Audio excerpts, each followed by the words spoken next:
All right, good morning. This is October 19th, 2018. This is a special meeting of the members of the State Liquor Authority. Present today in Albany are Chairman Bradley, Commissioner Ford, Deputy Commissioner of Licensing Held, and myself, Secretary Donahue. In New York City is Commissioner Fan and also Associate Counsel Marsico sitting in for General Counsel Riano. We have one item on today's calendar. It is a request for an emergency summary order of suspension. It's item 02076B regarding J.G. Washington Avenue Court. Counsel's office? Good morning, Chairman, Commissioners. Council's office is seeking an emergency summary order suspension of the establishment known as J.G. Washington Ave Court, doing business as Varsity Lounge. The establishment is engaging in conduct which adversely affects the health, safety, and welfare of inhabitants in the area of the licensed premises. This request stems from a multi-agency underage operation occurring the night of October 12th into the morning of October 13th, 2018, conducted by the New York State Liquor Authority, Albany Police Department, and Department of Motor Vehicles. At 12:40 a.m., two of the State Liquor Authority's investigators paid the $5 cover to gain entry, showed their identification, and an X was marked on their hands. They observed approximately 50 patrons inside the establishment. By 1 a.m., the crowd had grown to approximately 150 patrons.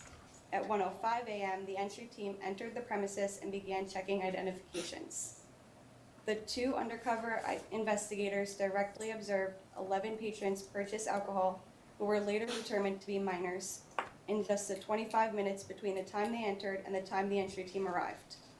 The investigators did not observe bartenders checking for identifications or looking for an X on patrons' hands.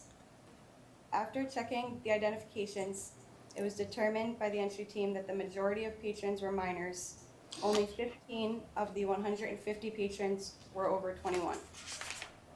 Affidavits were obtained from the 11 minors the SLA investigators directly observed purchasing alcohol. On their affidavits, 3 indicated that they showed the doorman their minor ID, 2 showed a fake ID, and 6 paid the doorman $20 to gain entry without showing any identification, by showing their minor identification, or by showing their school identification. 13 minors signed affidavits indicating they purchased alcohol, and 7 signed affidavits admitting to consuming alcohol someone else had purchased. On their affidavits, 3 indicated they showed no ID to gain entry, and 1 showed a fake identification. 16 indicated they paid $20 at the door to gain entry and were either not required to show any identification, showed their minor identification, or showed their school identification. 58 additional minors were interviewed by the SLA investigators and indicated that they gained entry without showing an ID, by showing their college ID or their minor ID. Several indicated that they paid $20 at the door to get in without having the proper identification. The DMV investigators issued citations to 12 minors in possession of a fake identification. The staff and Principal Douglas Morabito were interviewed during this operation. Mr. Morabito confirmed that some of the employees are not on the payroll and one of the security guards is not licensed. The use of security guards is not in conformance with the licensee's method of operation. Mr. Morabito confirmed that the maximum capacity of the licensed premises is 70. However, 150 patrons approximately were observed during this operation. Investigators also observed the use of a DJ and several patrons were dancing, neither of which is in conformance with the licensee's method of operation. Additionally, the required warning signs were not posted, and Mr. Morabito indicated that they must have been torn down. Prior to this October operation, SLA investigators conducted an undisclosed visit on September 29th of 2018. Upon entering the premise, they observed a security guard push a man who did not appear to be resisting down the stairs. Notably, on July 5th, 2016, the members of the authority sustained charges relating to an incident where a previous principal pushed a patron standing at the top stair, causing him to fall and strike his head, requiring surgery for a brain bleed. During the September 29, 2018 visit, investigators purchased alcohol from an additional bar located in a fenced-in outdoor area. Investigators observed approximately 150 additional patrons in this outside area, which had a tent cover and picnic tables. Neither the additional bar or the outside area are licensed. During the September 29, 2018 visit, investigators observed approximately 100 to 125 patrons inside the establishment, in addition to the 150 or so outside, although the capacity is only 70. Further disturbing is that just 16 months ago, the SLA interviewed Mr. Morabito regarding complaints of underage drinking and counseled him regarding properly checking identifications, drinking outside the premise, the presence of a large underage crowd, and the licensing of security.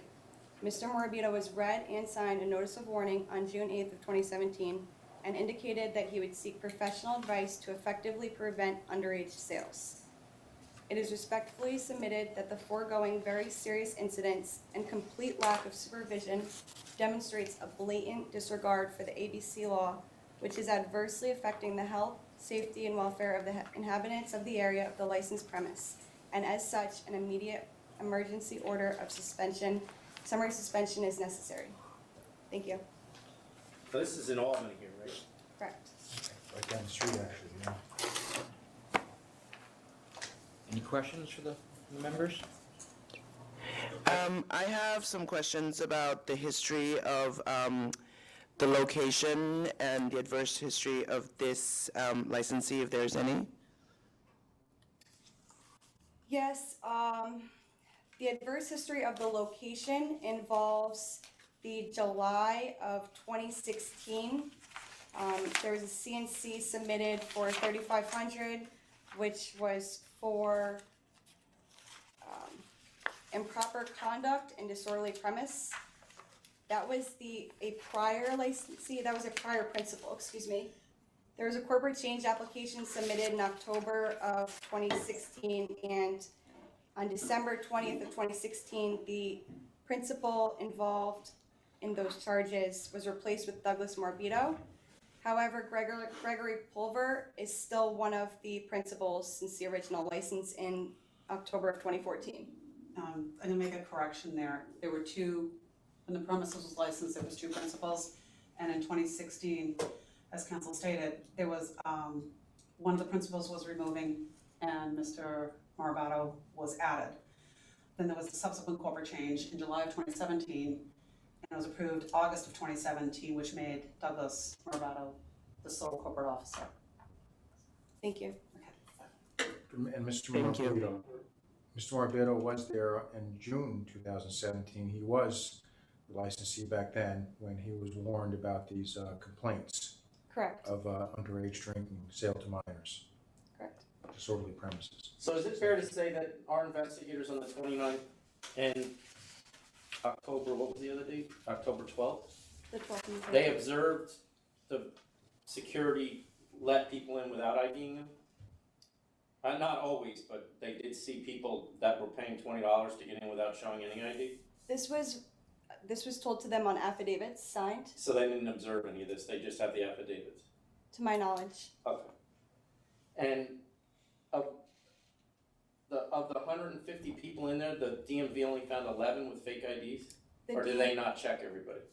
The DMV found 12 in possession of fake identifications, but it seems like the majority, at least from the affidavits we have, presented either no identification, their own real minor identification, or their school identification. Okay, was it one school in particular that was patronizing this place? A majority seem to be from St. Rose. Which is right nearby. And a lot of these minors actually showed their real ID Correct. and still were let in. Correct. We ready to vote? Yes. Well, I got one more question. Was there a scanner, do we know, or no?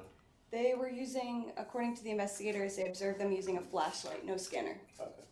So it appears the minors that showed their actual ID or college ID or no ID at all had to pay $20 instead of $5 to get in.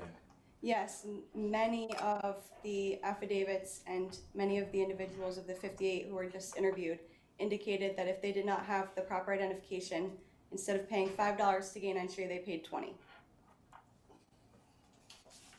Okay. No more questions. Commissioner Fan? This licensee at Varsity Lounge obviously knows or should have known about the adverse history of the location and the underage nature of the patrons. He's been on notice for at least 1 year when he was interviewed by the SLA and was given a letter of warning for potential underage sales. I am disturbed by the fact that his door is allowing for higher cover for patrons to circumvent the SLA laws, the ABC laws. This bar is advertised on social media as the New Albany College Bar located Midtown, which is just unacceptable. For this blatant disregard of the ABC laws, I vote to summarily suspend because it's an imminent threat to public health, safety, and welfare. Commissioner Ford. For all those reasons just stated by Commissioner Fan, as well as, numerous underage patrons charging higher for them seems to indicate to me that it was known and knowledgeable and profiting off the fact that he was letting in minors. Employing guards, which is contrary to what is authorized, and actually even one of them wasn't even personally licensed as that. A DJ, dancing, over capacity, no warning signs, could go on and on. So I see this as a threat to the public health and safety, so I vote to summarily suspend as well. I'm gonna vote to summarily suspend as well on all those reasons, and also notably the underage. I'm noting that a significant number of the underage people that gave affidavits are 18 years old, which just tells me that this was just a blatant, obvious disregard to try to fill his bar. So it's clearly a safety risk to the youth and the people at St. Rose. So I vote to summarily suspend. Okay, do you have anything else, Chairman, for today's meeting? No. All right, then we are adjourned. Thank you. Thank you. Thank you.